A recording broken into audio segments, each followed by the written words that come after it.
ਭਵ ਜਲ ਤਾਰਿਅਨ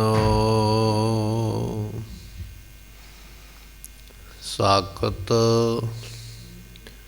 ਨਿੰਦਕ ਦੁਸ਼ਟ ਖਿਨ ਮਾਹੇ ਬਿਦਾਰਿਅਨ ਤਿਸ ਸਾਹਿਬ ਕੀ ਟੇਕ ਨਾਨਕ ਮਨੈ ਮਾਹੇ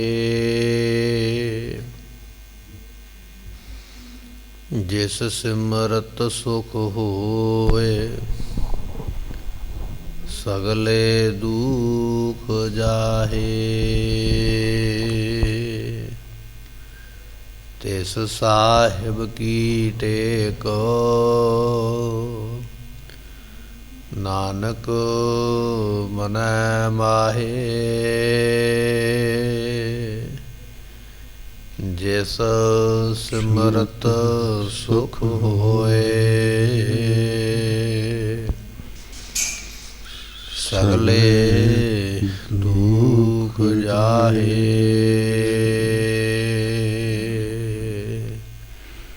ਸੁਕਾ ਟਲ ਗੁਰ ਸੇਵੀਐ ਐਨਸ ਸਹਿਜ ਸੁਭਾਏ ਦਰਸ਼ਨ ਪਰਸਿਐ ਗੁਰੂ ਕੈ ਜਨਮ ਮਰਨ ਦੁਖ ਜਾਏ। ਹੋਵੈ ਸਿਫਤ ਖਸਮ ਦੀ ਨੂਰ ਅਰਸੋਂ ਕੁਰਸੋਂ ਝਟਿਐ ਡਿਠੇ ਸੱਚੇ ਪਾਤਸ਼ਾਹ ਮਲ ਜਨਮ ਜਨਮ ਦੀ ਕੱਟੀਐ।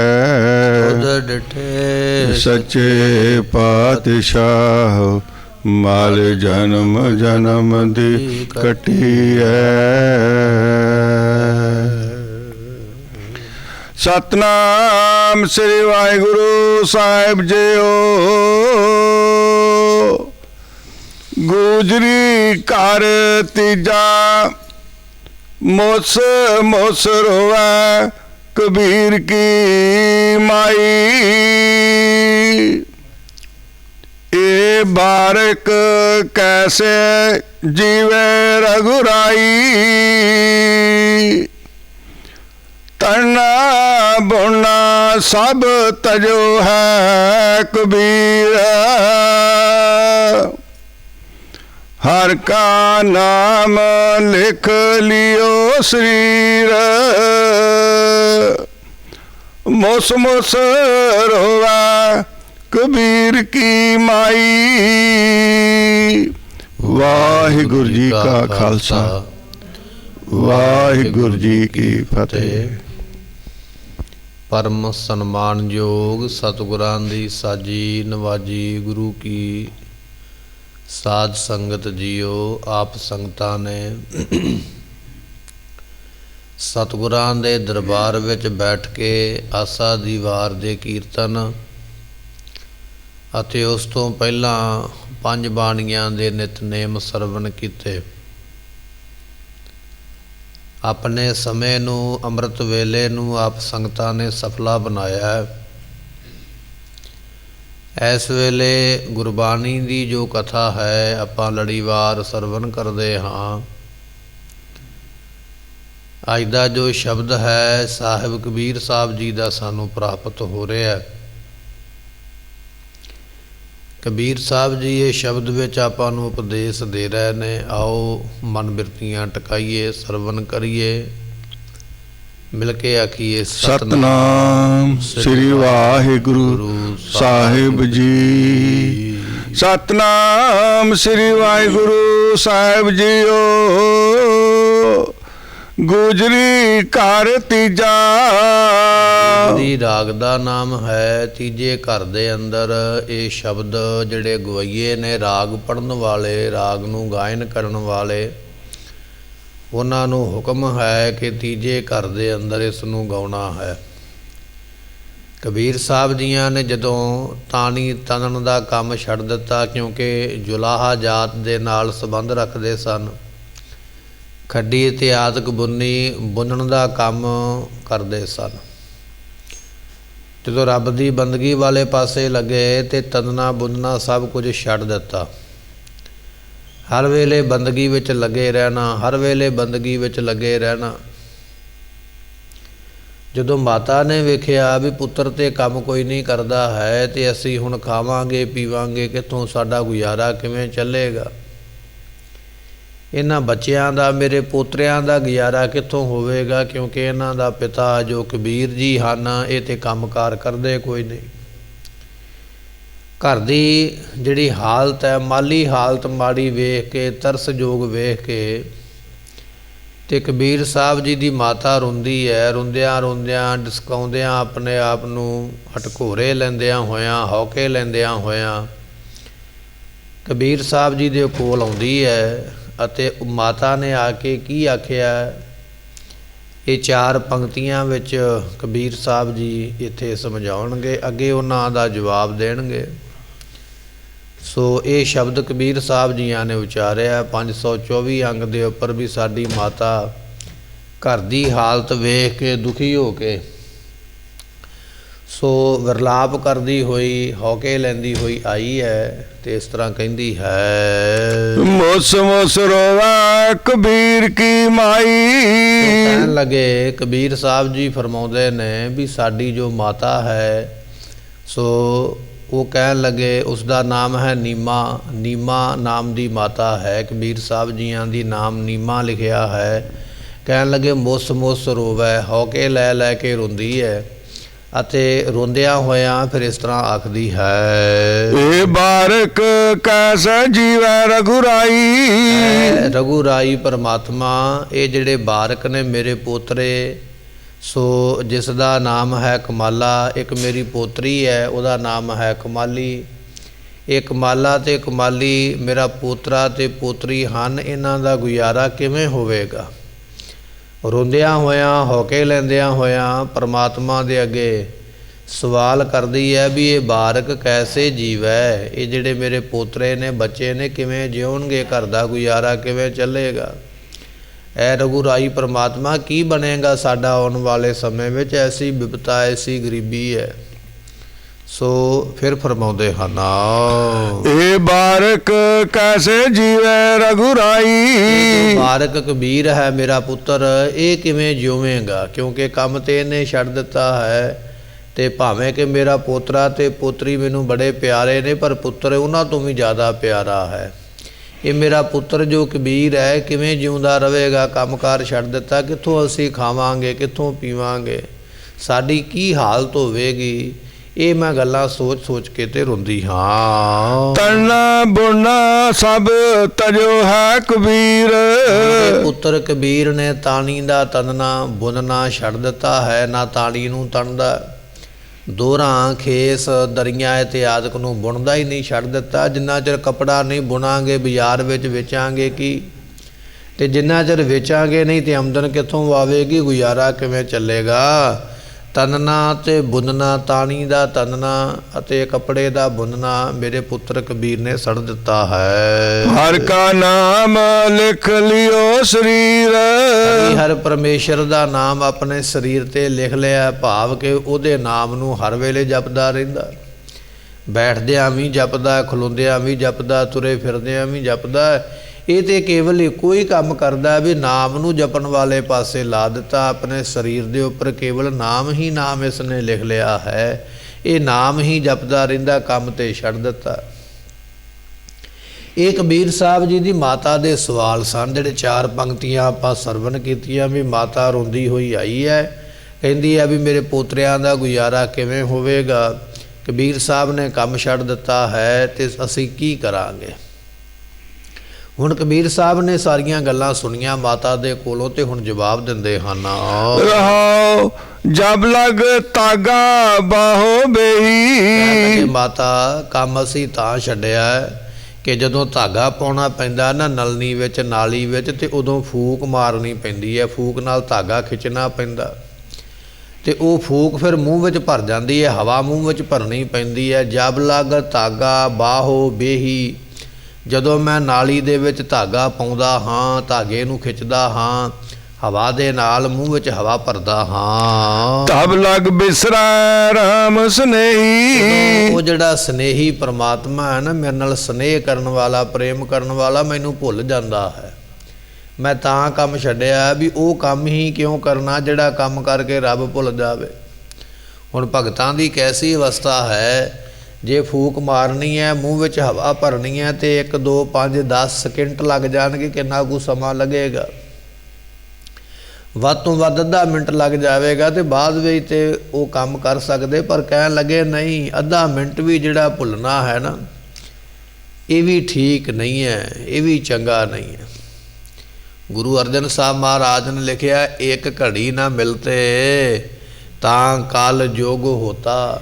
ਇੱਕ ਘੜੀ ਵੀ ਤੁਸੀਂ ਭੁੱਲ ਜਾਂਦੇ ਹੋ ਨਾ, ਦੂਰ ਹੋ ਜਾਂਦੇ ਹੋ, ਤੇ ਕਲਯੁਗ ਵਾਪਰ ਜਾਂਦਾ, ਮਾੜਾ ਸਮਾਂ ਲੱਗ ਜਾਂਦਾ ਹੈ। ਐਸੀ ਅਵਸਥਾ ਭਗਤਾਂ ਦੀ, ਗੁਰਮੁਖਾਂ ਦੀ ਹੋਇਆ ਕਰਦੀ ਹੈ। ਕਬੀਰ ਸਾਹਿਬ ਜੀ ਕਹਿਣ ਲੱਗੇ, ਮਾਤਾ ਜੀ ਕੰਮ ਤਾਂ ਛੱਡਿਆ ਵੀ ਜਦੋਂ ਮੈਨੂੰ ਨਾਲੀ ਵਿੱਚ ਫੂਕ ਮਾਰਨੀ ਪੈਂਦੀ ਹੈ ਜਾਂ ਧਾਗਾ ਖਿੱਚਣਾ ਪੈਂਦਾ, ਉਦੋਂ ਮੇਰੇ ਮੂੰਹ ਵਿੱਚ ਹਵਾ ਭਰਨੀ ਪੈਂਦੀ ਹੈ, ਤੇ ਮੂੰਹ ਦੀ ਹਵਾ ਦੇ ਨਾਲ ਮੈਂ ਫੂਕ ਮਾਰਦਾ, ਮੈਨੂੰ ਉਦੋਂ ਰੱਬ ਦਾ ਨਾਮ ਵਿਸਰ ਜਾਂਦਾ ਉਨੇ ਸਮੇਂ ਵਾਸਤੇ। ਇਸ ਕਰਕੇ ਮੈਂ ਉਹ ਸਨੇਹੀ ਰਾਮ ਨੂੰ ਛੱਡ ਨਹੀਂ ਸਕਦਾ, 1 ਮਿੰਟ ਵਾਸਤੇ ਵੀ, 1 ਸੈਕਿੰਡ ਵਾਸਤੇ ਵੀ ਨਹੀਂ ਛੱਡ ਸਕਦਾ, ਮੈਨੂੰ ਭੁੱਲ ਜਾਂਦਾ ਹੈ। ਤੇ ਮੈਂ ਸੋਚਿਆ ਵੀ ਫਿਰ ਉਹ ਕੰਮ ਹੀ ਕਿਉਂ ਕਰਨਾ ਜਿਹੜਾ ਕੰਮ ਕਰਕੇ ਉਹਦੇ ਨਾਮ ਦੀ ਯਾਦ ਭੁੱਲ ਜਾਂਦੀ ਹੈ। ਓਛੀ ਮਤ ਮੇਰੀ ਜਾਤ ਜਲਾਹਾ। ਜੀ ਮੇਰੀ ਓਛੀ ਮਤ, ਓਛੀ ਤੋਂ ਭਾਵ ਹੁੰਦਾ ਤੁੱਛ, ਥੋੜੀ ਜਿਹੀ। ਇਹ ਗੱਲ ਠੀਕ ਹੈ ਕਿ ਦੁਨੀਆ ਇਹ ਗੱਲ ਕਹਿੰਦੀ ਹੈ ਵੀ ਕਬੀਰ ਸਾਹਿਬ ਦੀ ਮਤ ਬੜੀ ਥੋੜੀ ਹੈ, ਤੇ ਜਾਤ ਜਲਾਹਾ, ਮੇਰੀ ਜਾਤ ਵੀ ਜੁਲਾਹਿਆਂ ਵਾਲੀ ਹੈ। ਲੋਕ ਮੇਰੇ ਤੇ ਹਾਸੀ ਕਰਦੇ, ਲੋਕ ਮੇਰਾ ਮਖੌਲ ਉਡਾਉਂਦੇ, ਲੋਕ ਮੇਰੀ ਜਾਤ ਦੇ ਉੱਪਰ ਹੱਸਦੇ ਨੇ। ਕਬੀਰ ਮੇਰੀ ਜਾਤ ਕੋ ਸਭ ਕੋ ਹਸਨੇ ਹਾਰ, ਬਲਿਹਾਰੀ ਇਸ ਜਾਤ ਕੋ ਦਿਨ ਜਪਿਆ ਪਰਵਤਗਾਰ। ਸੋ ਲੋਕ ਟੋਟਕੇ ਬਣਾਉਂਦੇ ਨੇ, ਗੱਲਾਂ ਬਣਾਉਂਦੇ ਨੇ, ਤੇ ਗੱਲਾਂ ਬਣਾ ਬਣਾ ਕੇ ਸਾਡੀ ਜਾਤ ਦਾ ਲੋਕ ਮਖੌਲ ਉਡਾਉਂਦੇ ਨੇ। ਜਿਵੇਂ ਵਿਦਵਾਨਾਂ ਨੇ ਲਿਖਿਆ ਕਿ ਕੁਝ ਜਿਹੜੇ ਜਲਾਹੇ ਸਨ, ਉਹ ਕੰਮ ਕਰਨ ਵਾਸਤੇ ਕਿਸੇ ਵੱਡੇ ਜ਼ਿਮੀਂਦਾਰ ਦੇ ਕੋਲ ਜਾ ਕੇ ਰਹਿ ਪਏ, ਅਤੇ ਉੱਥੇ ਜਾ ਕੇ ਕੰਮਕਾਰ ਕਰਦੇ। ਰਸਤੇ ਵਿੱਚ ਦਰਿਆ ਲੰਘਦਾ, ਤੇ ਦਰਿਆ ਦੇ ਵਿੱਚੋਂ ਜਦੋਂ ਲੰਘੇ ਤੇ ਗਏ ਨੇ 10 ਜਾਣੇ, ਤੇ ਬਾਅਦ ਵਿੱਚ ਕਹਿੰਦੇ ਆਪਾਂ ਗਿਣਤੀ ਕਰ ਲਈਏ, ਆਪਣੇ ਵਿੱਚੋਂ ਬੰਦਾ ਕੋਈ ਰੁੜ ਤਾਂ ਨਹੀਂ ਗਿਆ, ਕਿਤੇ ਘਾਟ ਤੇ ਨਹੀਂ ਗਿਆ, ਤੇ ਗਿਣਤੀ ਕਰਨ ਲੱਗ ਪਏ। ਸਾਰਿਆਂ ਨੂੰ ਲਾਈਨ ਵਿੱਚ ਖੜੇ ਕਰ ਲੈਣਾ, ਇੱਕ ਪਾਸਿਓਂ ਲੱਗਣਾ, ਗਿਣਤੀ ਕਰਦਿਆਂ ਕਰਦਿਆਂ 9 ਤੱਕ ਗਿਣਤੀ ਪਹੁੰਚਣੀ, ਤੇ ਅੱਗੋਂ ਗਿਣਤੀ ਖਤਮ ਹੋ ਜਾਣੀ। ਕਿਉਂਕਿ ਜਿਹੜਾ ਗਿਣਦਾ ਸੀ ਉਹ ਆਪਣੇ ਆਪ ਨੂੰ ਨਹੀਂ ਸੀ ਗਿਣਦਾ ਵੀ 10ਵਾਂ ਮੈਂ ਹਾਂ। ਜਿਹੜੇ ਸਾਹਮਣੇ ਖਲੋਤੇ 9ਵਾਂ ਨੂੰ ਗਿਣ ਲੈਣਾ, ਤੇ ਆਪਣੇ ਆਪ ਨੂੰ ਗਿਣਨਾ ਨਾ, ਤੇ ਕਹਿਣ ਲੱਗਾ ਹਾਏ ਰੱਬਾ, ਇੱਕ ਬੰਦਾ ਆਪਣਾ ਰੁੜ ਗਿਆ। ਦੂਜਾ ਕਹਿਣ ਲੱਗਾ ਤੈਨੂੰ ਗਿਣਤੀ ਨਹੀਂ ਕਰਨੀ ਆਉਂਦੀ, ਮੈਂ ਗਿਣਦਾ ਹਾਂ। ਫਿਰ ਦੂਜੇ ਨੇ ਸ਼ੁਰੂ ਹੋ ਜਾਣਾ, ਉਹਨੇ ਵੀ 1 ਤੋਂ ਲੈ ਕੇ 9 ਤੱਕ ਗਿਣਨਾ, ਤੇ ਆਪਣੇ ਆਪ ਨੂੰ ਫਿਰ ਨਾ ਗਿਣਨਾ, ਫਿਰ ਆਖਣਾ 9, ਰੋਣ ਲੱਗ ਪਿਆ, ਕਹਿਣ ਲੱਗੇ ਬੰਦਾ ਰੁੜ ਗਿਆ ਇੱਕ। ਇੰਨੇ ਚਿਰ ਨੂੰ ਕੋਈ ਸਿਆਣਾ ਵਿਅਕਤੀ ਲੰਘਦਾ ਪਿਆ ਸੀ, ਉਸਨੇ ਪੁੱਛਿਆ ਰੋਂਦੇ ਕਿਉਂ? ਕਹਿਣ ਲੱਗੇ ਰੋਂਦੇ ਤਾਂ ਆ, ਜਦੋਂ ਦਰਿਆ ਪਾਰ ਕਰਨਾ ਸੀ ਅਸੀਂ 10 ਜਾਣੇ ਸੀ, ਪਰ ਹੁਣ ਦਰਿਆ ਪਾਰ ਕੀਤਾ ਅਸੀਂ 9 ਜਾਣੇ ਰਹਿ ਗਏ। ਉਹ ਸਿਆਣੇ ਵਿਅਕਤੀ ਨੇ ਵੇਖਿਆ, ਨਿਗਾਹ ਮਾਰੀ ਵੀ ਹੈ ਤੇ 10 ਜਾਣੇ, ਪਰ ਇਹ 9 ਕਿਵੇਂ ਗਿਣਦੇ? ਕਹਿੰਦਾ ਵੀ ਗਿਣ ਕੇ ਵਿਖਾਓ। ਉਸੇ ਤਰ੍ਹਾਂ ਹੀ ਫਿਰ ਗਿਣਿਆ, 1 ਤੋਂ ਲੈ ਕੇ 9 ਤੱਕ ਗਿਣਦੇ। ਜਿਹੜਾ ਗਿਣਨ ਵਾਲਾ ਉਹ ਆਪਣੇ ਆਪ ਨੂੰ ਗਿਣਦਾ ਨਹੀਂ। ਤੇ ਉਸ ਵੇਲੇ ਉਹ ਵਿਅਕਤੀ ਕਹਿਣ ਲੱਗਾ ਵੀ ਮੈਂ ਤੁਹਾਡੀ ਗਿਣਤੀ ਕਰਾਉਂਦਾ। ਸਾਰਿਆਂ ਨੂੰ ਲਾਈਨ 'ਚ ਲਾ ਕੇ ਇੱਕ ਦੇ ਮੂੰਹ 'ਤੇ ਚਪੇੜ ਮਾਰੀ, ਤੇ ਉਹਨੂੰ ਕਹਿਣ ਲੱਗਾ ਕਹਿ 1। ਉਹ ਕਹਿਣ ਲੱਗਾ 1। ਫਿਰ ਦੂਜੇ ਦੇ ਮਾਰੀ, ਕਹਿ 2। ਕਹਿਣ ਲੱਗਾ 2। ਮਾਰਦਿਆਂ ਮਾਰਦਿਆਂ 10 ਦੇ ਇੱਕ ਚਪੇੜ ਮਾਰੀ, ਤੇ 10 ਦੀ ਗਿਣਤੀ ਪੂਰੀ ਹੋ ਗਈ, ਤੇ ਹੱਸਣ ਲੱਗ ਪਏ। ਕਹਿਣ ਲੱਗੇ ਬੜੀ ਚੰਗੀ ਗੱਲ ਹੈ, ਅਸੀਂ ਤੇ ਆਖਿਆ ਇੱਕ ਰੁੜ ਗਿਆ, ਪਰ ਅਸੀਂ ਤੇ ਪੂਰੇ ਦੇ ਪੂਰੇ ਹੋ ਗਏ। ਨਹੀਂ ਰੁੜਿਆ ਕੋਈ ਨਹੀਂ ਹੈ। ਮਾਰ ਵੀ ਖਾ ਲਈ ਉਹਦੇ ਕੋਲੋਂ, ਆਪਣੀ ਹਾਸੀ ਵੀ ਕਰਵਾ ਲਈ, ਆਪਣਾ ਮਖੌਲ ਵੀ ਉਡਾ ਲਿਆ, ਪਰ ਫਿਰ ਵੀ ਖੁਸ਼ ਵੀ ਅਸੀਂ ਪੂਰੇ ਹੋ ਗਏ ਹਾਂ, ਅਸੀਂ ਰੁੜੇ ਨਹੀਂ ਪਾਣੀ ਦੇ ਵਿੱਚ। ਕਹਿਣ ਲੱਗੇ ਵੀ ਇਸ ਤਰ੍ਹਾਂ ਦੇ ਟੋਟਕੇ ਬਣਾ ਕੇ ਦੁਨੀਆ ਨੇ, ਤੇ ਲੋਕ ਸਾਡੇ ਤੇ ਹੱਸਦੇ ਨੇ। ਕਬੀਰ ਮੇਰੀ ਜਾਤ ਕੋ ਸਭ ਕੋ ਹੱਸਨੇ ਹਾਰ। ਲੋਕ ਹੱਸਦੇ ਨੇ ਵੀ ਕਬੀਰ ਸਾਹਿਬ ਦੀ ਜਾਤ ਐਸੀ ਹੈ, ਜਾਤ ਜੁਲਾਹਿਆ ਹੈ, ਇਹਨਾਂ ਨੂੰ ਅਕਲ ਨਹੀਂ, ਇਹਨਾਂ ਨੂੰ ਸਮਝ ਨਹੀਂ ਹੈ। ਪਰ ਕਬੀਰ ਸਾਹਿਬ ਜੀ ਕਹਿਣ ਲੱਗੇ ਮੇਰੀ ਜਾਤ ਜੁਲਾਹਾ, ਜਿਹਦੇ ਉੱਪਰ ਲੋਕ ਹੱਸਦੇ ਨੇ ਨਾ ਮਾਤਾ ਜੀ, ਕਿ ਇਹਦੀ ਤੁੱਛ ਬੁੱਧੀ ਹੈ, ਤੇ ਕਹਿਣ ਲੱਗੇ ਹਰ ਕਾ ਨਾਮ ਲਿਓ ਮੈਂ ਲਾਹਾ। ਮੈਂ ਇਸ ਜਾਤ ਦੇ ਵਿੱਚ ਬਲਿਹਾਰੀ, ਇਸ ਜਾਤ ਕੋ ਜਿਨ ਜਪਿਆ ਪਰਵਤਗਾਰ, ਮੈਂ ਇਸ ਜਾਤ ਤੋਂ ਬਲਿਹਾਰ ਜਾਂਦਾ। ਕਹਿੰਦੇ ਜੀ ਕਿਉਂ? ਕਹਿੰਦੇ ਮੈਂ ਪਰਵਤਗਾਰ ਪਰਮਾਤਮਾ ਨੂੰ ਜਪਿਆ, ਮੈਂ ਉਹਦੇ ਨਾਮ ਨੂੰ ਜਪਦਾ ਹੈ, ਇਸ ਕਰਕੇ ਮੈਨੂੰ ਤੇ ਜਾਤ ਚੰਗੀ ਲੱਗਦੀ ਹੈ। ਦੁਨੀਆ ਤੇ ਭਾਵੇਂ ਕਹਿੰਦੀ ਹੋਵੇਗੀ ਵੀ ਇਹ ਮਾੜਾ ਹੈ, ਇਹ ਨੀਵਾਂ ਹੈ, ਇਹ ਤੁੱਛ ਹੈ, ਪਰ ਮੈਂ ਇਸ ਜਾਤ ਤੋਂ ਸਦਕੇ ਜਾਂਦਾ, ਕੁਰਬਾਨ ਜਾਂਦਾ। ਕਿਉਂ ਜਾਂਦਾ ਹਾਂ? ਕਿਉਂਕਿ ਮੈਂ ਇਸ ਜਾਤ ਵਿੱਚ ਪਰਮੇਸ਼ਰ ਦੇ ਨਾਮ ਨੂੰ ਜਪਿਆ ਹੈ, ਮੈਂ ਉਹਦੀ ਬੰਦਗੀ ਕੀਤੀ ਹੈ ਅਤੇ ਬੰਦਗੀ ਕਰਕੇ ਮੈਂ ਆਪਣੇ ਆਪ ਨੂੰ ਸਫਲਾ ਕਰ ਲਿਆ ਹੈ। ਫਿਰ ਬਖਸ਼ਿਸ਼ ਕਰਦੇ ਓਛੀ ਮਤ, ਓਛੀ ਮਤ ਮੇਰੀ ਜਾਤ ਜੁਲਾਹਾ। ਸਾਹਿਬ ਜੀ ਕਹਿਣ ਲੱਗੇ ਮਾਤਾ ਜੀ ਮਤ ਓਛੀ, ਭਾਵੇਂ ਬੁੱਧੀ ਥੋੜੀ ਹੈ, ਲੋਕ ਕਹਿੰਦੇ ਨੇ ਵੀ ਥੋੜੀ ਮਤ ਵਾਲਾ ਹੈ, ਪਰ ਜਾਤ ਜੋ ਲਾਹਾ। ਸੋ ਜਿਹੜਾ ਜੁਲਾਹਾ ਸ਼ਬਦ ਹੈ ਇਹਨੂੰ ਵੱਖੋ ਵੱਖਰਾ ਕਰ ਦਈਏ, ਜੱਜੇ ਨੂੰ ਔਂਕੜ ਵੱਖਰਾ ਕਰੀਏ, ਜੋ ਤੇ ਲੱਲੇ ਨੂੰ ਕੰਨਾ, ਹਾਹੇ ਨੂੰ ਕੰਨਾ ਲਾਹਾ। ਤੇ ਵਿਦਵਾਨ ਅਰਥ ਕਰਦੇ ਨੇ ਜੋ ਲਾਹਾ ਮੇਰੀ ਇਸ ਜਾਤ ਵਿੱਚ ਪੈ ਕੇ ਮੈਂ ਜਾਣਿਆ ਹੈ। ਜਾਤ ਤੋਂ ਭਾਵ ਹੈ ਜਾਤਾ, ਜਿਹੜਾ ਮੈਂ ਜਾਣਿਆ ਨਾ ਲਾਹਾ ਨਾਮ ਦਾ, ਇਹ ਕਿਸੇ ਹੋਰ ਨੇ ਜਾਣਿਆ ਹੀ ਨਹੀਂ ਹੈ। ਕਿਉਂਕਿ ਭਗਤਾਂ ਕੀ ਚਾਲ ਨਿਰਾਲੀ, ਭਗਤਾਂ ਦੀ ਚਾਲਾ ਨਿਰਾਲੀ ਹੋਇਆ ਕਰਦੀ ਹੈ। ਕਹਿਣ ਲੱਗੇ ਵੀ ਜਾਤ ਜੋ ਲਾਹਾ, ਜਿਹੜਾ ਲਾਹਾ ਲੈਣਾ ਮੈਂ ਜਾਤ ਜਾਤਾ ਹੈ। ਦੁਨੀਆ ਆਖਦੀ ਹੈ ਕਬੀਰ ਸਾਹਿਬ ਦੀ ਮੱਤ ਥੋੜ੍ਹੀ ਹੈ, ਪਰ ਮੈਂ ਆਖਦਾ ਬੜੀ ਵੱਡੀ ਮੱਤ ਹੈ ਕਿ ਮੈਨੂੰ ਨਾਮ ਦੇ ਲਾਹੇ ਦੀ ਪ੍ਰਾਪਤੀ ਦਾ ਪਤਾ ਲੱਗ ਗਿਆ ਹੈ ਵੀ ਨਾਮ ਦੀ ਪ੍ਰਾਪਤੀ ਕਿਵੇਂ ਹੁੰਦੀ ਹੈ, ਨਾਮ ਦੀ ਮਹਿਮਾ ਕੀ ਹੈ, ਇਹ ਮੈਨੂੰ ਸਮਝ ਆ ਗਈ ਹੈ। ਇਸ ਕਰਕੇ ਮੈਂ ਇਸ ਜਾਤ ਤੋਂ ਬਲਿਹਾਰ ਜਾਂਦਾ ਹਾਂ। ਹਰ ਕਾ ਨਾਮ ਲਿਓ ਮੈਂ ਲਾਹਾ। ਪਰਮੇਸ਼ਰ ਦੇ ਨਾਮ ਦਾ ਮੈਂ ਲਾਹਾ ਖਟਿਆ ਹੈ, ਨਾਮ ਜਪ ਕੇ ਲਾਹਾ ਖਟੇ ਹੋ ਦਿਹਾੜੀ।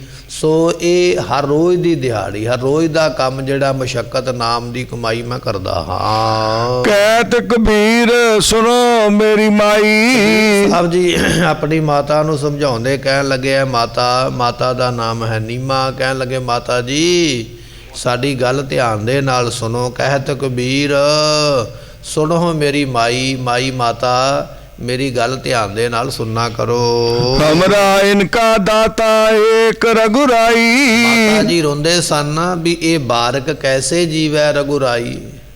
ਐ ਪਰਮਾਤਮਾ ਇਹ ਮੇਰੇ ਜਿਹੜੇ ਬਾਲਕ ਬੱਚੇ ਨੇ ਕਬੀਰ ਸਾਹਿਬ ਜੀ, ਇਹਦਾ ਗੁਜ਼ਾਰਾ ਕਿਵੇਂ ਹੋਵੇਗਾ, ਕਮਾਈ ਤੇ ਕਰਦਾ ਨਹੀਂ।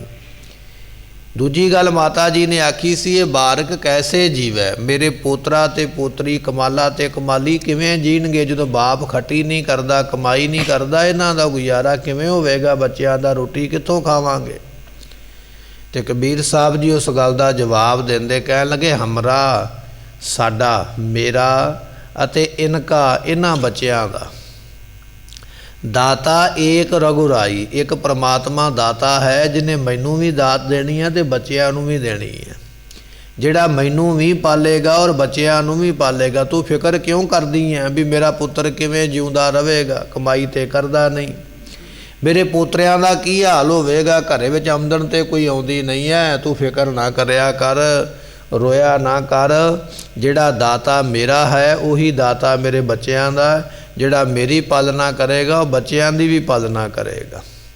ਸੋ ਉਹ ਸਾਰਿਆਂ ਨੂੰ ਪਾਲਦਾ ਪਿਆ। ਸੈਲ ਪੱਥਰ ਮਹਿ ਜੰਤੂ ਪਾਏ, ਤਾਕਾ ਰਿਜਕ ਆਗੇ ਕਰ ਧਰਿਆ, ਪਾ ਖਾਨ ਕੀਟ ਗੁਪਤ ਹੋਏ ਰਹਤਾ, ਤਾਚੋ ਮਾਰਗ ਨਾਹੀ ਕਹਿ ਪੂਰਨ ਧੰਨਾ, ਤਾਹੂ ਕੋ ਮਾਤਰੇ ਜੀ ਡਰਾਹੀ।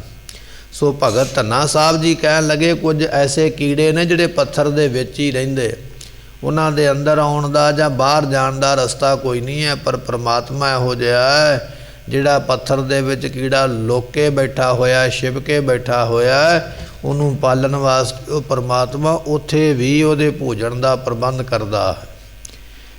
ਤੇ ਸੈਲ ਪੱਥਰ ਮੈਂ ਜੰਤੂ ਪਾਏ, ਜਿਹੜੇ ਪੱਥਰਾਂ ਦੇ ਵਿੱਚ ਕੀੜੇ ਮਕੌੜੇ ਨਿੱਕੇ ਮੋਟੇ ਜਾਨਵਰ ਬਿੱਛੂ ਇਤਿਆਦਿਕ ਪੈਦਾ ਕੀਤੇ, ਉਹ ਸਾਰਿਆਂ ਨੂੰ ਪਾਲਦਾ ਹੈ। ਇਸ ਕਰਕੇ ਮਾਤਾ ਜੀ ਹਮਰਾ ਇਨਕਾ ਦਾਤਾ ਏਕ ਰਘੁਰਾਈ, ਉਹ ਪਰਮਾਤਮਾ ਸਾਰਿਆਂ ਦਾ ਦਾਤਾ, ਮੈਨੂੰ ਵੀ ਪਾਲੇਗਾ, ਇਹਨਾਂ ਬੱਚਿਆਂ ਨੂੰ ਵੀ ਪਾਲੇਗਾ। ਇਸ ਤਰ੍ਹਾਂ ਕਬੀਰ ਸਾਹਿਬ ਜੀਆਂ ਨੇ ਬਖਸ਼ਿਸ਼ ਕਰਕੇ ਆਪਣੀ ਮਾਤਾ ਨੂੰ ਸਮਝਾਇਆ ਤੇ ਉਪਦੇਸ਼ ਦਿੱਤਾ ਹੈ। ਗੁਜਰੀ ਸ਼੍ਰੀ ਨਾਮਦੇਵ ਜੀ ਕੀ ਪਦੇ ਘਰ ਪਹਿਲਾ ਇਕ ਓੰਕਾਰ ਸਤਿਗੁਰ ਪ੍ਰਸਾਦ। ਇੱਥੇ ਕਬੀਰ ਸਾਹਿਬ ਜੀਆਂ ਦੇ ਦੋ ਸ਼ਬਦ ਆਏ ਨੇ ਗੁਜਰੀ ਰਾਗ ਦੇ ਵਿੱਚ। ਪਹਿਲਾ ਸ਼ਬਦ ਆਪਾਂ ਪੜ੍ਹਿਆ ਸੀ ਚਾਰ ਪਾਵ ਦੋਏ ਸਿੰਘ ਗੁੰਗ ਮੁਖ, ਤੇ ਦੂਜਾ ਸ਼ਬਦ ਆਪਾਂ ਪੜ੍ਹਿਆ ਕਬੀਰ ਸਾਹਿਬ ਜੀਆਂ ਦਾ ਮੁਸ ਮੁਸ ਰੋਵੈ ਕਬੀਰ ਕੀ ਮਾਈ। ਇਹ ਦੋ ਸ਼ਬਦ ਨੇ ਕਬੀਰ ਸਾਹਿਬ ਜੀਆਂ ਦੇ। ਹੁਣ ਗੁਜਰੀ ਰਾਗ ਦੇ ਵਿੱਚ ਭਗਤ ਨਾਮਦੇਵ ਜੀ ਦਾ ਸ਼ਬਦ ਆਪਾਂ ਨੂੰ ਪ੍ਰਾਪਤ ਹੋ ਰਿਹਾ।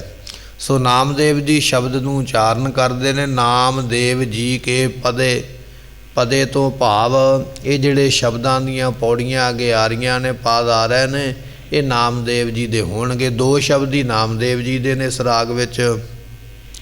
ਪਹਿਲੇ ਘਰ ਦੇ ਵਿੱਚ ਗਾਉਣ ਦਾ ਜਿਹੜੇ ਗਵਈਏ ਨੇ, ਇਸ ਨੂੰ ਕਿਸ ਸੁਰ ਤਾਲ ਦੇ ਅੰਦਰ, ਕਿਸ ਘਰ ਦੇ ਅੰਦਰ ਗਾਉਣਾ ਹੈ, ਉਹਦੀ ਬਖਸ਼ਿਸ਼ ਕਰਕੇ ਗੁਰੂ ਅਰਜਨ ਸਾਹਿਬ ਪਾਤਸ਼ਾਹ ਜੀ ਮੰਗਲਾਚਰਨ ਲਿਖਦੇ ਨੇ ਇੱਕ ਓੰਕਾਰ ਸਤਿਗੁਰ ਪ੍ਰਸਾਦ। ਕਿਉਂਕਿ ਬਾਣੀ ਲਿਖਣ ਵਾਲੇ ਨੇ ਗੁਰੂ ਅਰਜਨ ਦੇਵ ਮਹਾਰਾਜ ਜੀ, ਤੇ ਗੁਰੂ ਘਰ ਦਾ ਜਿਹੜਾ ਮੰਤਰ ਹੈ, ਜੋ ਮਰਿਆਦਾ ਹੈ, ਉਹਨੂੰ ਪੂਰਿਆਂ ਕਰਦਿਆਂ ਹੋਇਆਂ ਕਹਿਣ ਲੱਗੇ ਪ੍ਰਮਾਤਮਾ ਇੱਕ ਹੈ, ਸਤਿਗੁਰ ਪ੍ਰਸਾਦ। ਜੇ ਗੁਰੂ ਬਖਸ਼ਿਸ਼ ਕਰੇ, ਗੁਰੂ ਖੁਸ਼ ਹੋਵੇ, ਤਾਂ ਉਸ ਇੱਕ ਪਰਮਾਤਮਾ ਦੀ ਪ੍ਰਾਪਤੀ ਹੁੰਦੀ ਹੈ। ਤੇ ਫਰਮਾਉਂਦੇ ਹਨ ਜੇ ਰਾਜ ਦੇ ਤਾਂ ਕੌਣ ਬੜਾਈ। ਸੋ ਇੱਕ ਵੇਲੇ ਕਹਿਣ ਲੱਗੇ ਵੀ ਜਿਸ ਇਲਾਕੇ ਵਿੱਚ ਨਾਮਦੇਵ ਜੀ ਰਹਿੰਦੇ ਸਨ, ਉਸ ਇਲਾਕੇ ਦੇ ਲੋਕ ਭਗਤ ਨਾਮਦੇਵ ਜੀ ਦੇ ਨਾਲ ਈਰਖਾ ਬੜੀ ਕਰਦੇ। ਇਹ ਸੁਭਾਵਿਕ ਹੀ ਹੋ ਜਾਂਦਾ, ਜਿੱਥੇ ਆਪਾਂ ਰਹਿੰਦੇ ਹੋਈਏ ਉੱਥੋਂ ਦੇ ਲੋਕਾਂ ਨਾਲ ਮਾੜਾ ਮੋਟਾ ਕਲੇਸ਼ ਤੇ ਬਣ ਹੀ ਜਾਂਦਾ ਹੈ, ਈਰਖਾ ਤੇ ਬਣ ਹੀ ਜਾਂਦੀ ਹੈ। ਹੁਣ ਨਾਮਦੇਵ ਜੀ ਨਾਮ ਜਪਦੇ ਸਨ, ਕਿਸੇ ਨਾਲ ਬਹੁਤਾ ਬੋਲਦੇ ਨਹੀਂ, ਪਰ ਫਿਰ ਵੀ ਕੁਝ ਈਰਖਾਲੂ ਲੋਕ ਜਿਹੜੇ ਸਨ, ਉਹ ਨਾਮਦੇਵ ਨਾਲ ਈਰਖਾ ਕਰਦੇ, ਦੁੱਖ ਦੇਣ ਦਾ ਯਤਨ ਕਰਦੇ। ਇੱਕ ਦਿਨ ਪਰਮਾਤਮਾ ਜੀ ਆਪ ਪ੍ਰਗਟ ਹੋਏ, ਕਹਿਣ ਲੱਗੇ ਨਾਮਦੇਵ, ਇਹ ਲੋਕ ਤੇਰੇ ਨਾਲ ਈਰਖਾ ਕਰਦੇ ਨੇ, ਤੈਨੂੰ ਦੁੱਖ ਦੇਣਾ ਚਾਹੁੰਦੇ। ਜੇ ਤੂੰ ਆਖੇ ਤੇ ਤੈਨੂੰ ਰਾਜਾ ਨਾ ਬਣਾ ਦਈਏ, ਇਸ ਇਲਾਕੇ ਦਾ ਰਾਜਾ ਬਣ ਕੇ ਨਾਲੇ ਤੇ ਰਾਜ ਨੂੰ ਕਰਿਆ ਕਰੋ, ਨਾਲੇ ਆਪਣੀ ਬੰਦਗੀ ਕਰ ਲਿਆ ਕਰੋ, ਇਹ ਲੋਕ ਈਰਖਾ ਕਰਨੋਂ ਹਟ ਜਾਣਗੇ। ਜਦੋਂ ਨਾਮਦੇਵ ਜੀਆਂ ਨੇ ਸੁਣਿਆ ਬਚਨ, ਤੇ ਉਸ ਵੇਲੇ ਕਹਿਣ ਲੱਗੇ, ਉਹਨਾਂ ਨੇ ਫਿਰ ਇਹ ਸ਼ਬਦ ਜਿਹੜਾ ਹੈ ਬਖਸ਼ਿਸ਼ ਕੀਤਾ ਹੈ, ਜੋ ਰਾਜ ਦੇ ਤਾਂ ਕੌਣ ਬੜਾਈ। ਹੈ ਪਰਮਾਤਮਾ, ਜੇ ਮੈਨੂੰ ਰਾਜਾ ਵੀ ਬਣਾ ਦੇਵੇਂ, ਰਾਜ ਭਾਗ ਦਾ ਮਾਲਕ ਵੀ ਬਣ ਜਾਵਾਂ, ਤੇ ਕਵਨ ਵਡਾਈ, ਇਹਦੇ ਵਿੱਚ ਕਾਹਦੀ ਵਡਿਆਈ ਹੈ। ਕਿਉਂਕਿ ਰਾਜਾ ਵੀ ਤੇ ਤੂੰ ਹੀ ਬਣਾਇਆ ਹੈ ਨਾ, ਬਣਾਉਣ ਵਾਲਾ ਵੀ ਤੂੰ ਹੈ, ਢਾਉਣ ਵਾਲਾ ਵੀ ਤੂੰ ਹੈ। ਜੋ ਰਾਜ ਦੇ, ਜੇ ਤੁਸੀਂ ਰਾਜ ਮੈਨੂੰ ਦੇ ਵੀ ਦਿਓ, ਤੇ ਕਵਨ ਵਡਾਈ, ਇਹਦੇ ਵਿੱਚ ਕਾਹਦੀ ਵਡਿਆਈ ਹੈ। ਜੋ ਭੀਖ ਮੰਗਾਵੇ ਤਾਂ ਕਿਆ ਘਟ ਜਾਈ। ਮੈਨੂੰ ਤੁਸੀਂ ਠੂਠਾ ਦੇ ਕੇ ਭੀਖ ਮੰਗਣ ਵਿੱਚ ਲਾ ਦਿਓ, ਵੀ ਉੱਥੇ ਸੜਕ ਤੇ ਖਲੋ ਕੇ ਭੀਖ ਮੰਗ, ਤੇ ਮੇਰਾ ਇਹਦੇ ਵਿੱਚ ਘਟਨਾ ਕੁਝ ਨਹੀਂ ਹੈ। ਮੈਂ ਨਹੀਂ ਸਮਝਦਾ ਵੀ ਇਹਦੇ ਵਿੱਚ ਮੇਰਾ ਕੁਝ ਘਾਟਾ ਹੈ, ਕਿਉਂਕਿ ਜੇ ਰਾਜ ਦੇਣਾ ਤੇ ਉਹ ਵੀ ਤੁਸੀਂ ਦੇਣਾ, ਜੇ ਭੀਖ ਮੰਗਾਉਣੀ ਹੈ ਤੇ ਉਹ ਵੀ ਤੁਸੀਂ ਮੰਗਾਉਣੀ ਹੈ। ਰਾਜ ਦੇਣ ਵਾਲੇ ਵੀ ਤੁਸੀਂ ਹੋ, ਭੀਖ ਮੰਗਾਉਣ ਵਾਲੇ ਵੀ ਤੁਸੀਂ ਹੋ, ਇਹਦੇ ਵਿੱਚ ਮੇਰਾ ਕੋਈ ਘਾਟਾ ਨਹੀਂ ਹੈ। ਮੈਂ ਤੇ ਤੁਹਾਡੇ ਨਾਲ ਜੁੜਿਆ, ਜੋ ਮਰਜ਼ੀ ਮੇਰੇ ਕੋਲੋਂ ਕਰਵਾਈ ਜਾਓ। ਸੋ ਇਹ ਬ੍ਰਹਮ ਦੀ ਅਵਸਥਾ ਹੈ ਨਾਮਦੇਵ ਜੀਆਂ ਦੀ। ਕਹਿਣ ਲੱਗੇ, ਜੋ ਰਾਜ ਦੇਹ ਤਾਂ ਕਵਨ ਵਡਾਈ, ਜੇ ਰਾਜ ਮਿਲਿਆ ਤੇ ਕਾਹਦੀ ਵਡਿਆਈ, ਉਹ ਵੀ ਰੱਬ ਨੇ ਦਿੱਤਾ।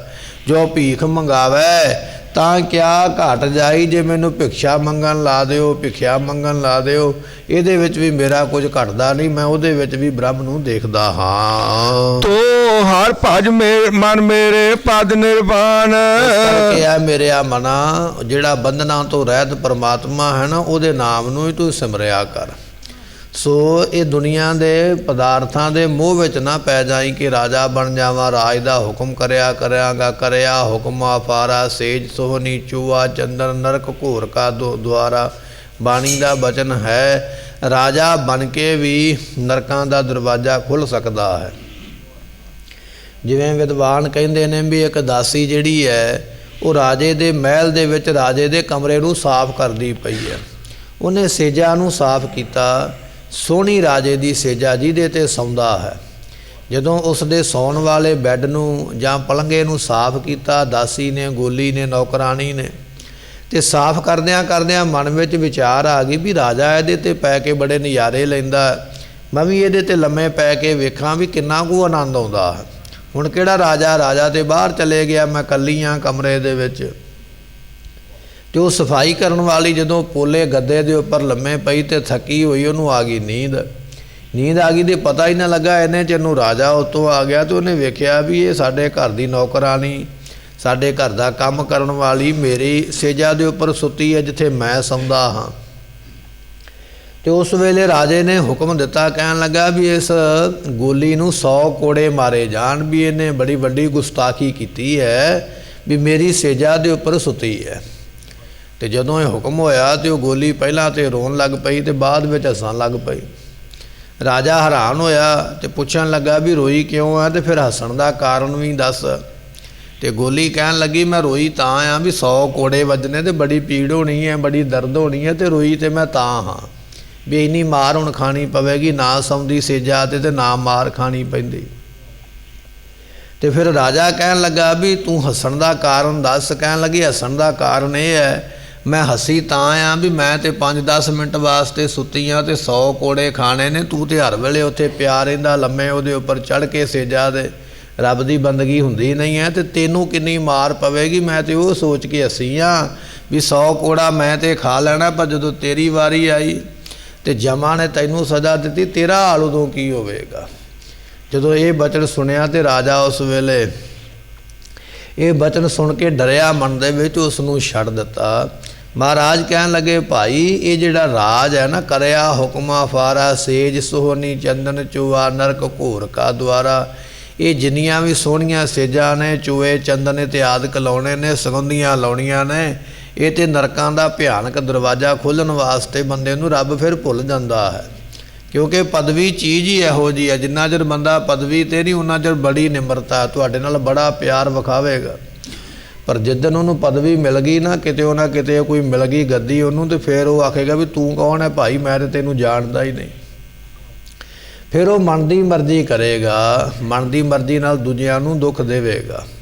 ਸੋ ਮਹਾਰਾਜ ਇੱਥੇ ਕਹਿ ਰਹੇ ਨੇ, ਕਹਿਣ ਲੱਗੇ ਐ ਮਨਾ ਤੂੰ ਹਰ ਭਜ ਮਨ ਮੇਰੇ ਪਦ ਨਿਰਮਾਨ, ਇਹ ਛੱਡ ਰਾਜ ਭਾਗ ਦਾ ਕੀ ਕਰਨਾ, ਤੇ ਤੂੰ ਤੇ ਜਿਹੜਾ ਬੰਧਨਾਂ ਤੋਂ ਰਹਿਤ ਪਰਮਾਤਮਾ ਉਹਦੇ ਨਾਮ ਨੂੰ ਜਪ, ਕਿਉਂਕਿ ਉਹ ਤੈਨੂੰ ਬੰਧਨਾਂ ਤੋਂ ਰਹਿਤ ਕਰ ਦੇਵੇਗਾ। ਜਿਹੋ ਜਿਹਾ ਆਪ ਹੈ ਉਹੋ ਜਿਹਾ ਤੈਨੂੰ ਕਰ ਦੇਵੇਗਾ। ਬੌਰ ਨਾ ਹੋਏ ਤੇਰਾ ਆਵਣ ਜਾਨ, ਤੇਰਾ ਦੁਨੀਆ ਵਿੱਚ ਜੰਮ ਕੇ ਆਉਣਾ ਤੇ ਮਰ ਕੇ ਜਾਣਾ ਨਹੀਂ ਹੋਵੇਗਾ। ਜਦੋਂ ਬੰਦਗੀ ਕਰੇਗਾ, ਰਾਜਿਆਂ ਨੂੰ ਵੀ ਜਨਮ ਮਿਲਦੇ ਨੇ, ਜੰਮ ਜੰਮ ਮਰੈ ਮਰੈ ਫਿਰ ਜੰਮੈ, ਇਹ ਨਹੀਂ ਵੀ ਰਾਜਾ ਬਣਿਆ ਤੇ ਮੁਕਤ ਹੋ ਜਾਏਗਾ। ਰਾਜੇ ਵੀ ਮੁਕਤ ਨਹੀਂ ਹੋਏ। ਜੇ ਰਾਜੇ ਮੁਕਤ ਹੋ ਜਾਣ ਤੇ ਸਭ ਤੋਂ ਵੱਡਾ ਰਾਜਾ ਦੁਨੀਆ ਦਾ ਜਾਂ ਸੰਸਾਰ ਦਾ ਜਾਂ ਆਪਾਂ ਕਹਿ ਲਈਏ ਇਸ ਬ੍ਰਹਿਮੰਡ ਦਾ ਜਿਹੜਾ ਸਾਰਿਆਂ ਤੋਂ ਵੱਡਾ ਰਾਜਾ ਹੈ, ਉਸ ਨੂੰ ਇੰਦਰ ਆਖਿਆ ਜਾਂਦਾ ਹੈ। ਇੰਦਰ ਵਰਗੇ ਵੀ ਮੁਕਤ ਨਹੀਂ ਹੋਏ, ਉਹ ਵੀ ਜਨਮਾਂ ਦੇ ਵਿੱਚ ਆਉਂਦੇ ਨੇ, ਉਹ ਵੀ ਜਨਮਾਂ ਦੇ ਵਿੱਚ ਤੁਰੇ ਫਿਰਦੇ ਨੇ। ਤੇ ਜੇ ਇੰਦਰ ਵਰਗੇ ਮੁਕਤ ਨਹੀਂ ਹੋਏ ਤੇ ਫਿਰ ਆਮ ਰਾਜਿਆਂ ਨੇ ਕਿੱਥੋਂ ਮੁਕਤ ਹੋ ਜਾਣਾ ਹੈ। ਮਹਾਰਾਜ ਕਹਿਣ ਲੱਗੇ, ਭਾਈ ਸੋ ਬਹਰ ਨਾ ਹੋਏ ਤੇਰਾ ਆਵਣ ਜਾਣ, ਜੇ ਬੰਦਗੀ ਕਰੇਗਾ ਰਾਜਿਆਂ ਨੂੰ ਤੇ ਸੰਸਾਰ ਵਿੱਚ ਆਉਣਾ ਪੈਂਦਾ, ਪਰ ਬੰਦਗੀ ਵਾਲੀਆਂ ਰੂਹਾਂ ਜਿਹੜੀਆਂ ਨੇ ਉਹ ਸੰਸਾਰ ਵਿੱਚ ਫਿਰ ਜਨਮ ਲੈ ਕੇ ਨਹੀਂ ਆਉਂਦੀਆਂ, ਮੁਕਤ ਹੋ ਜਾਂਦੀਆਂ ਹਨ। ਰਾਉ ਸਭ ਤੈ ਉਪਾਈ ਭਰਮ ਭੁਲਾਈ, ਪਰਮਾਤਮਾ ਤੈਂ ਤੋਂ ਭਾਵ ਹੈ ਤੁਸੀਂ ਦੁਨੀਆ ਪੈਦਾ ਵੀ ਤੁਸੀਂ ਕੀਤੀ ਹੈ ਤੇ ਪੈਦਾ ਕਰਕੇ ਭਰਮ ਦੇ ਵਿੱਚ ਭੁਲਾਇਆ ਵੀ ਤੁਸੀਂ ਹੋਇਆ ਹੈ। ਜਿਵੇਂ ਭੁੱਲ ਭੁਲਈਆ ਹੁੰਦਾ ਨਾ, ਵੀ ਉਹਦੇ ਵਿੱਚ ਬੰਦਾ ਭੁੱਲ ਜਾਂਦਾ ਵੀ ਜਾਣਾ ਕਿੱਧਰ ਨੂੰ ਹੈ। ਪਰਮਾਤਮਾ ਦੁਨੀਆ ਬਣਾਈ ਤੁਸੀਂ ਆਪ ਹੈ, ਦੁਨੀਆ ਦੇ ਵਿੱਚ ਦੁਨੀਆ ਬਣਾ ਕੇ ਫਿਰ ਇਹਦੇ ਵਿੱਚ ਭਰਮ ਭੁਲਾਈ ਬਣਾਈ ਹੋਈ ਹੈ, ਵਿੱਚ ਫਸਾਲਿਆ। ਇਹਦੇ ਵਿੱਚ ਕੋਈ ਮੋਹ ਦੇ ਵਿੱਚ, ਕੋਈ ਕਾਮ ਦੇ ਵਿੱਚ, ਕੋਈ ਕ੍ਰੋਧ ਦੇ ਵਿੱਚ, ਕੋਈ ਲੋਭ ਦੇ ਵਿੱਚ ਦੁਨੀਆ ਭਰਮ ਗਈ ਹੈ, ਫਸ ਗਈ ਹੈ। ਦੁਨੀਆ ਪੈਦਾ ਵੀ ਆਪ ਕਰਦੇ ਹੋ, ਫਿਰ ਦੁਨੀਆ ਨੂੰ ਉਹਨਾਂ ਦੇ ਚੱਕਰਾਂ ਵਿੱਚ ਫਸਾਉਂਦੇ ਵੀ ਆਪ ਹੀ ਹੋ। ਇਹ ਤੇ ਤੁਹਾਡੀ ਇੱਕ ਲੀਲਾ ਹੈ, ਇੱਕ ਖੇਡ ਹੈ। ਸਭ ਤੈਂ ਉਪਾਈ, ਦੁਨੀਆ ਪੈਦਾ ਵੀ ਆਪ ਕੀਤੀ ਹੈ ਤੇ ਭਰਮ ਭੁਲਾਈ, ਫਿਰ ਸਾਰਿਆਂ ਨੂੰ ਭਰਮ ਦੇ ਵਿੱਚ ਲਾ ਕੇ ਤੇ ਭੁਲਾ ਵੀ ਛੱਡਿਆ ਹੈ। ਆਪਾਂ ਆਖਦੇ ਤੈਨੂੰ ਤੇ ਰੱਬ ਯਾਦ ਨਹੀਂ, ਉਹ ਫਲਾਣੇ ਬੰਦਿਆ। ਉਹ ਕਹਿਣ ਲੱਗਾ ਮੈਂ ਕੀ ਕਰਾਂ, ਮੈਨੂੰ ਤੇ ਕੰਮ ਹੀ ਇਹੋ ਜਿਹੇ ਨੇ, ਧੰਦੇ ਹੀ ਇਹੋ ਜਿਹੇ ਪਏ ਹੋਏ, ਜੰਜਾਲ ਹੀ ਇਹੋ ਜਿਹੇ ਪਏ ਨੇ, ਰੱਬ ਕਿੱਥੋਂ ਮੈਂ ਯਾਦ ਕਰ ਲਵਾਂ। ਅਸਲ ਵਿੱਚ ਉਹਦਾ ਕਸੂਰ ਨਹੀਂ ਹੈ, ਕਸੂਰ ਤੇ ਉਹਦਾ ਜਿਹਨੇ ਉਹਨੂੰ ਐਸੇ ਭਰਮਾਂ ਵਿੱਚ, ਐਸੇ ਦੁੱਖਾਂ ਵਿੱਚ ਸੁੱਟਿਆ ਹੋਇਆ। ਉਹਦੇ ਕਰਮਾਂ ਦਾ ਫਲ ਦੇਣ ਵਾਸਤੇ ਬੰਦਾ ਭਰਮ ਦੇ ਵਿੱਚ ਫਿਰ ਭੁੱਲ ਜਾਂਦਾ ਹੈ। ਜਿਸ ਤੂੰ ਦੇਵਾ ਤਿਸੇ ਜਿਸ ਨੂੰ ਬੁਝਾਈ, ਤੁਸੀਂ ਬਖਸ਼ਿਸ਼ ਕਰਕੇ ਦਿੰਦੇ ਹੋ ਨਾਮ ਦੀ ਦਾਤ, ਉਹ ਤੁਹਾਨੂੰ ਬੁੱਝ ਸਕਦਾ, ਤੁਹਾਨੂੰ ਜਾਣ ਸਕਦਾ ਹੈ, ਉਹ ਮੋਕਸ਼ ਦੇ ਦਰਵਾਜ਼ੇ ਨੂੰ ਪਾ ਸਕਦਾ ਹੈ। ਸਤਿਗੁਰ ਮਿਲੈ ਤਾਂ ਸਹਿਸਾ ਭਾਈ ਜਾਈ। ਜੇ ਪੂਰਾ ਗੁਰੂ ਮਿਲੇ ਤੇ ਸੰਸੇ ਤਾਂ ਜਾਂਦੇ ਨੇ, ਭਰਮ ਤਾਂ ਜਾਣਦੇ ਨੇ। ਜੇ ਗੁਰੂ ਪੂਰਾ ਮਿਲ ਜਾਵੇ, ਅਧੂਰੇ ਗੁਰੂ ਕੋਲੋਂ ਸੰਸਾ ਕੋਈ ਨਹੀਂ ਜੇ ਜਾਂਦਾ। ਅਧੂਰਾ ਗੁਰੂ ਤੇ ਆ ਫਸਿਆ ਰਹਿੰਦਾ ਹੈ ਪਦਾਰਥਾਂ ਦੇ ਵਿੱਚ, ਵਕਾਰਾਂ ਦੇ ਵਿੱਚ, ਲੋਭ ਲਾਲਚ ਵਿੱਚ, ਦੁਨੀਆ ਨੂੰ ਕਿੱਥੋਂ ਮੁਕਤ ਕਰੇਗਾ। ਪਾਤਸ਼ਾਹ ਕਹਿਣ ਲੱਗੇ ਕਿ ਭਾਈ ਪਿਆਰਿਆ, ਜਿਹਨੂੰ ਗੁਰੂ ਮਿਲ ਜਾਵੇ ਪੂਰਾ, ਗੁਰ ਪੂਰਾ ਭੇਟਿਓ ਵਡਭਾਗੀ। ਵੱਡਿਆਂ ਭਾਗਾਂ ਨਾਲ ਗੁਰੂ ਮਿਲਦਾ ਹੈ, ਭਾਗਾਂ ਤੋਂ ਬਿਨਾਂ ਪੂਰੇ ਗੁਰੂ ਦੀ ਪ੍ਰਾਪਤੀ ਵੀ ਨਹੀਂ ਹੈ। ਇਹ ਸਾਡੇ ਵੱਡੇ ਭਾਗ ਨੇ ਜੋ ਗੁਰੂ ਨਾਨਕ ਸਾਹਿਬ ਦੇ ਸਿੱਖ ਦੇ ਘਰ ਸਾਡਾ ਜਨਮ ਹੋ ਗਿਆ, ਅਸੀਂ ਸਿੱਖ ਬਣ ਗਏ, ਪਰ ਸਾਨੂੰ ਹਾਲੇ ਵੀ ਪੂਰੇ ਗੁਰੂ ਦਾ ਉਪਦੇਸ਼ ਨਹੀਂ ਮਿਲਿਆ। ਅਸੀਂ ਹਾਲੇ ਉਪਦੇਸ਼ ਲਿਆ ਨਹੀਂ ਹੈ। ਕੇਵਲ ਨਾਮ ਧਾਰੀਕ ਝੂਠੇ ਸਭ ਸਾਖ। ਅਸੀਂ ਤੇ ਨਾਮ ਦੇ ਹੀ ਸਿੱਖ ਹਾਂ, ਪਰ ਅਸਲ ਵਿੱਚ ਸਿੱਖ ਨਹੀਂ ਬਣੇ, ਅਸਲ ਵਿੱਚ ਸਿੱਖਿਆ ਕੋਈ ਨਹੀਂ ਲਈ ਹੈ। ਮਹਾਰਾਜ ਕਹਿਣ ਲੱਗੇ ਸਤਿਗੁਰ ਮਿਲੇ ਤਾਂ ਸਹਿਸਾ ਜਾਈ। ਜੇ ਗੁਰੂ ਮਿਲੇ ਤੇ ਸ਼ੰਕੇ ਤਾਂ ਦੂਰ ਹੁੰਦੇ। ਆਪਾਂ ਰਾਤੀ ਇਤਿਹਾਸ ਵਿੱਚ ਬਚਨ ਸਰਵਣ ਕਰ ਰਹੇ ਸੀ ਕਿ ਇੱਕ ਪੀਰ ਆਇਆ ਗੁਰੂ ਤੇਗ ਬਹਾਦਰ ਪਾਤਸ਼ਾਹ ਦੇ ਕੋਲ ਤੇ ਕਹਿਣ ਲੱਗਾ, ਮਹਾਰਾਜ ਇੱਕ ਪਾਸੇ ਤੇ ਇਹ ਗੱਲ ਕਹਿੰਦੇ ਹੋ ਵੀ ਦੁਨੀਆ ਛੱਡ ਕੇ ਚਲੇ ਜਾਣੀ ਹੈ, ਰਹਿਣਾ ਕਿਸੇ ਨਹੀਂ, ਦੂਜੇ ਪਾਸੇ ਅਨੰਦਪੁਰ ਸਾਹਿਬ ਨਾਮ ਦਾ ਇੱਕ ਸ਼ਹਿਰ ਵਸਾ ਦਿੱਤਾ, ਤੁਸੀਂ ਬਣਾ ਦਿੱਤਾ।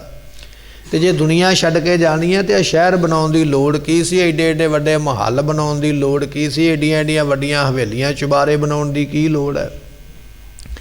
ਇਹ ਸਵਾਲ ਕੀਤਾ ਸੀ ਨਾ, ਉਹਦੇ ਮਨ ਵਿੱਚ ਸੰਸਾ ਸੀ, ਭਰਮ ਸੀਗਾ। ਤੇ ਗੁਰੂ ਤੇਗ ਬਹਾਦਰ ਮਹਾਰਾਜ ਜੀਆਂ ਨੇ ਜਵਾਬ ਦਿੱਤਾ, ਕਹਿਣ ਲੱਗੇ ਕਿ ਇਹ ਪੀਰ ਜੀ, ਦੁਨੀਆ ਤੇ 4 ਆਸ਼ਰਮ ਨੇ, ਤੇ ਉਹ 4 ਆਸ਼ਰਮਾਂ ਵਿੱਚੋਂ 3 ਜਿਹੜੇ ਨੇ ਉਹ ਗ੍ਰਸਤੀਆਂ ਦੇ ਆਸਰੇ ਰਹਿੰਦੇ, ਪਰਿਵਾਰ ਵਾਲਿਆਂ ਦੇ ਆਸਰੇ ਜਿਉਂਦੇ ਨੇ। ਜਿਹਦੇ ਕੋਲ ਪਰਿਵਾਰ ਹੈ ਉਹਨੂੰ ਰਸੋਈ ਵੀ ਚਾਹੀਦੀ ਹੈ, ਜਿਹਦੇ ਕੋਲ ਪਰਿਵਾਰ ਹੈ ਉਹਨੂੰ ਘਰ ਵੀ ਚਾਹੀਦਾ ਰਹਿਣ ਵਾਸਤੇ, ਉਹਨੂੰ ਰੁਜ਼ਗਾਰ ਵੀ ਚਾਹੀਦਾ, ਤੇ ਉਹਦੇ ਵਾਸਤੇ ਚੀਜ਼ਾਂ ਜ਼ਰੂਰੀ ਨੇ। ਸੋ ਇਸ ਤਰ੍ਹਾਂ ਮਹਾਰਾਜ ਜੀਆਂ ਨੇ ਉਸ ਨੂੰ ਉਪਦੇਸ਼ ਬਖਸ਼ਿਆ ਸੀਗਾ। ਮਹਾਰਾਜ ਕਹਿਣ ਲੱਗੇ ਭਾਈ, ਇਹ ਗੁਰੂ ਹੀ ਸੰਕੇ ਦੂਰ ਕਰ ਸਕਦਾ, ਨਹੀਂ ਤੇ ਭਰਮ ਦੂਰ ਨਹੀਂ ਹੁੰਦੇ ਹਨ।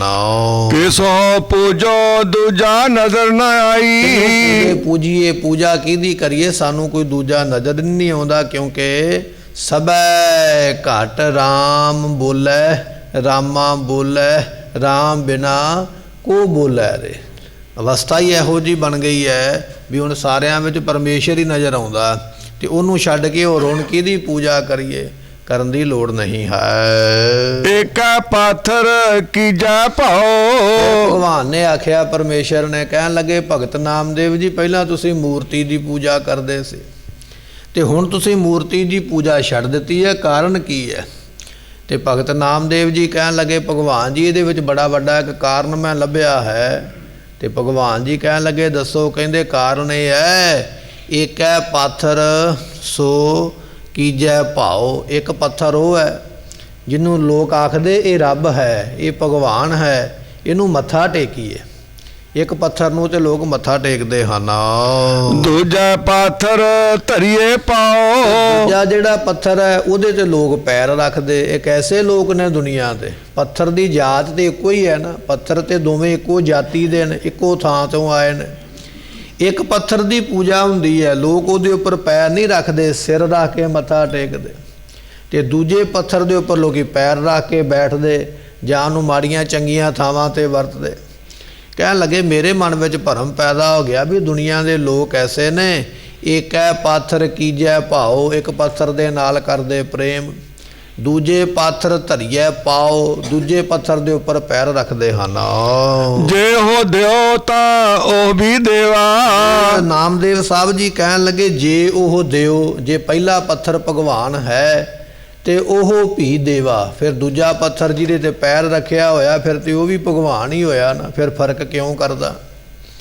ਇੱਕ ਪੱਥਰ ਉਹ ਹੈ ਜਿਹਨੂੰ ਮੱਥਾ ਟੇਕਦਾ ਪਿਆ, ਇੱਕ ਪੱਥਰ ਉਹ ਹੈ ਜਿਹਦੇ ਉੱਪਰ ਪੈਰ ਰੱਖ ਕੇ ਬੈਠਾ, ਜਾਂ ਇੱਕ ਦੀ ਪੂਜਾ ਕਰਦਾ ਤੇ ਇੱਕ ਦੇ ਉੱਪਰ ਗੰਦ ਮਾਰਦਾ ਪਿਆ, ਗੰਦ ਸੁੱਟਦਾ ਪਿਆ।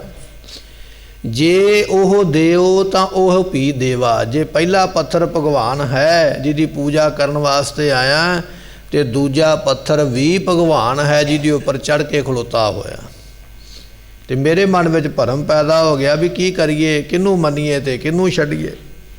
ਇਸ ਕਰਕੇ ਇਹ ਜਿਹੜਾ ਝਮੇਲਾ ਪਿਆ ਹੋਇਆ ਸੀ, ਉਸ ਝਮੇਲੇ ਨੂੰ ਛੱਡਣ ਵਾਸਤੇ ਕਹਿ ਨਾਮ ਦਿਓ ਹਮ ਹਰ ਕੀ ਸੇਵਾ। ਦੇਵ ਜੀ ਕਹਿਣ ਲੱਗੇ, ਮੈਂ ਆਖਿਆ ਵੀ ਇਹ ਝਮੇਲਾ ਤੇ ਖਤਮ ਹੋਣਾ ਹੀ ਨਹੀਂ ਹੈ। ਇਹ ਤੇ ਮਨ ਵਿੱਚੋਂ ਭਰਮ ਜਾਣਾ ਹੀ ਨਹੀਂ। ਦੁਨੀਆ ਤੇ ਇਸੇ ਤਰ੍ਹਾਂ ਕਰਦੀ ਹੈ ਕਿ ਮੰਦਿਰ ਦੇ ਵਿੱਚ ਇੱਕ ਪੱਥਰ ਦੀ ਪੂਜਾ ਹੁੰਦੀ ਹੈ, ਉਹਦੇ ਉੱਪਰ ਦੁੱਧ ਪਾਇਆ ਜਾਂਦਾ, ਉਹਦੇ ਉੱਪਰ ਫੁੱਲ ਜਿਹੜੇ ਨੇ ਅਰਪੇ ਜਾਂਦੇ ਨੇ, ਉਹਦੇ ਅੱਗੇ ਖਲੋ ਕੇ ਨਮਸਕਾਰਾਂ ਹੁੰਦੀਆਂ ਨੇ, ਤੇ ਇੱਕ ਪੱਥਰ ਉਹ ਹੈ ਜਿਹਦੇ ਉੱਪਰ ਲੋਕ ਆ ਕੇ ਆਪ ਖੜ੍ਹਦੇ ਨੇ, ਪੈਰ ਰੱਖਦੇ ਨੇ। ਤੇ ਇਹ ਕਿਸ ਤਰ੍ਹਾਂ ਦੀ ਹਾਲਤ, ਇੱਕ ਦੀ ਪੂਜਾ ਹੋ ਰਹੀ ਹੈ ਤੇ ਇੱਕ ਦੀ ਨਰਾਦਰੀ ਹੋ ਰਹੀ ਹੈ। ਇਹ ਝਮੇਲਾ ਬੜਾ ਲੰਮਾ ਹੈ, ਨਿਕਲਣਾ ਨਹੀਂ ਹੈ ਮਨ ਦੇ ਵਿੱਚੋਂ ਭਰਮ। ਇਸ ਕਰਕੇ ਹੈ ਭਗਵਾਨ ਜੀ, ਮੈਂ ਸਾਰੇ ਭਰਮ ਛੱਡ ਦਿੱਤੇ ਵੀ ਛੱਡੋ, ਪੱਥਰ ਪੂਜਣਾ ਹੀ ਨਹੀਂ ਹੈ। ਨਾ ਪੱਥਰ ਦੀ ਮੈਂ ਪੂਜਾ ਕਰਾਂ, ਨਾ ਉਹਦੇ ਉੱਪਰ ਪੈਰ ਰੱਖਣ ਦੀ ਮੈਨੂੰ ਕੋਈ ਵਿਚਾਰ ਆਵੇ। ਇਸ ਕਰਕੇ ਕਹਿ ਨਾਮ ਦਿਓ ਹਮ ਹਰ ਕੀ ਸੇਵਾ। ਅਸੀਂ ਆਖਿਆ ਵੀ ਹਰੀ ਹਰ ਪਰਮੇਸ਼ਰ ਦੇ ਨਾਮ ਜਪਣ ਦੀ ਸੇਵਾ ਕਰੀਏ, ਕਿਉਂਕਿ ਨਾਮ ਇੱਕ ਐਸਾ ਹੈ ਜਿਹੜਾ ਹਮੇਸ਼ਾ ਹੀ ਸਤਿਕਾਰਯੋਗ ਹੈ, ਜਿਹਨੂੰ ਕਦੇ ਕਿਸੇ ਦਾ ਕੋਈ ਦੁੱਖ ਜਾਂ ਡੰਨ ਨਹੀਂ ਦਿੱਤਾ ਜਾ ਸਕਦਾ, ਜਿਹਦੀ ਨਰਾਦਰੀ ਨਹੀਂ ਕੀਤੀ ਜਾ ਸਕਦੀ ਹੈ। ਇਸ ਕਰਕੇ ਅਸੀਂ ਨਾਮ ਜਪਣ ਵਾਲੇ ਪਾਸੇ ਲੱਗੇ ਹੋਏ ਹਾਂ, ਨਾਮ ਨੂੰ ਜਪਦੇ ਪਏ ਹਾਂ। ਇਸ ਤਰ੍ਹਾਂ ਭਗਤ ਨਾਮਦੇਵ ਜੀਆਂ ਨੇ ਉਹ ਜਿਹੜਾ ਉਪਦੇਸ਼ ਹੈ ਬਚਨ ਸੁਣਾ ਕੇ, ਸੋ ਜਿਹੜੀ ਸੰਗਤ ਉਹਨਾਂ ਦੇ ਕੋਲ ਆਈ ਹੈ ਉਹਨਾਂ ਨੂੰ, ਅਤੇ ਇਸੇ ਤਰ੍ਹਾਂ ਜਿਹੜਾ ਉਹਨਾਂ ਨੂੰ ਆਕਾਸ਼ਬਾਣੀ ਹੋਈ ਸੀ, ਭਗਵਾਨ ਜੀ ਕਹਿਣ ਲੱਗੇ ਕਿ ਨਾਮਦੇਵ ਜੀ ਰਾਜ ਦਈਏ, ਤੇ ਉਹਦੇ ਸਵਾਲਾਂ ਦਾ ਜਵਾਬ ਜਿਹੜਾ ਉਹ ਨਾਮਦੇਵ ਜੀਆਂ ਨੇ ਇੱਥੇ ਬਖਸ਼ਿਸ਼ ਕੀਤਾ ਹੈ। ਗੁਰੂ ਰਹਿਮਤ ਕਰੇ, ਉਪਦੇਸ਼ ਸਾਡੇ ਹਿਰਦੇ ਵਸੇ ਤਾਂ ਕਿ ਸਾਡਾ ਭਲਾ ਹੋਵੇ। ਵਿਚਾਰ ਕਰਦਿਆਂ ਭੁੱਲਾਂ ਚੁੱਕਾਂ ਦੀ ਮੁਆਫੀ ਗੁਰੂ ਰਹਿਮਤ ਕਰੇ ਜੀ। ਬਾਣੀ ਦਾ ਉਪਦੇਸ਼ ਹਿਰਦੇ ਵਸੇ, ਦਿਓ ਸੱਜਣ ਆਸੀਸ ਦੀਆਂ, ਜੋ ਹੋਵੈ ਸਾਹਿਬ ਸਿਓ ਮੇਲ। ਜੇ ਉਹ ਦਿਓ ਤਾਂ ਉਹ ਵੀ ਦੇਵਾ, ਕਹਿ ਨਾਮ ਦੇਵ ਹਮ ਹਰ ਕੀ ਸੇਵਾ। ਵਾਹਿਗੁਰੂ ਜੀ।